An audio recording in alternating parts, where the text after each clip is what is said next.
My husband's first love had a depressive episode and jumped off a building. In a fit of rage, he dragged me, 8 months pregnant, to an abandoned amusement park and strapped me to a drop tower ride. His men stood by, their faces blank as they bound my wrists and ankles to the cold metal seat. If you hadn't provoked Sienna, would she have had a breakdown and jumped? Terrified of heights, I clutched at the restraints, my swollen belly making it hard to breathe.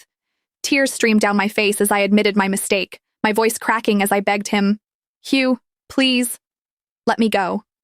I promised, I swore, I'd never appear in front of Sienna again. But my husband only looked at me with chilling indifference. "Ava, for the sake of the child, I won't divorce you." His voice was calm, almost gentle, but it only made the next words colder. "But the pain you've caused Sienna, I want you to pay it back 100, no, 1,000 times over." Hugh ordered the ride to be set to run nonstop for an hour, then turned and walked away without a backward glance.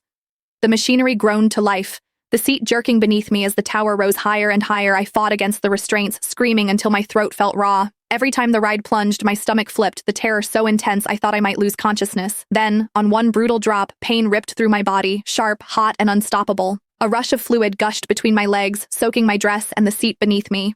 The next day, Hugh finally remembered that I was still there. "Ava, Sienna is fine now," he said, his voice devoid of concern. "As long as you apologize to her, I'll let you down." What he didn't know, what none of them knew, was that the platform had already been drenched in blood for hours.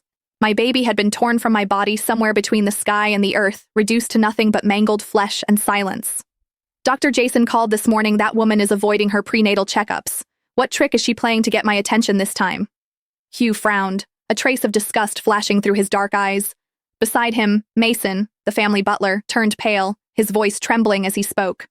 "Sir, Madam still hasn't been taken down, and she's terribly afraid of heights. She won't even step onto the second-floor balcony. Now that she's in her late pregnancy, could something have happened?" Hugh's expression froze for a split second, before he frowned again, doubt flickering across his face. "Really? Ava's afraid of heights?" Before Mason could finish confirming, Hugh waved a dismissive hand. "It's just a drop tower. It's not like she's actually jumping off a building. Let her be scared. It might teach her a lesson so she won't bully Sienna again." Mason lowered his head and dared not say another word. However, Hugh's assistant couldn't hold back any longer. "Sir," at first Madam was screaming, but later she went completely silent. "And she's carrying your child, your own flesh and blood. Shouldn't you at least check on her?" Hugh's expression shifted slightly, but the brief flicker of realization was quickly replaced by scorn.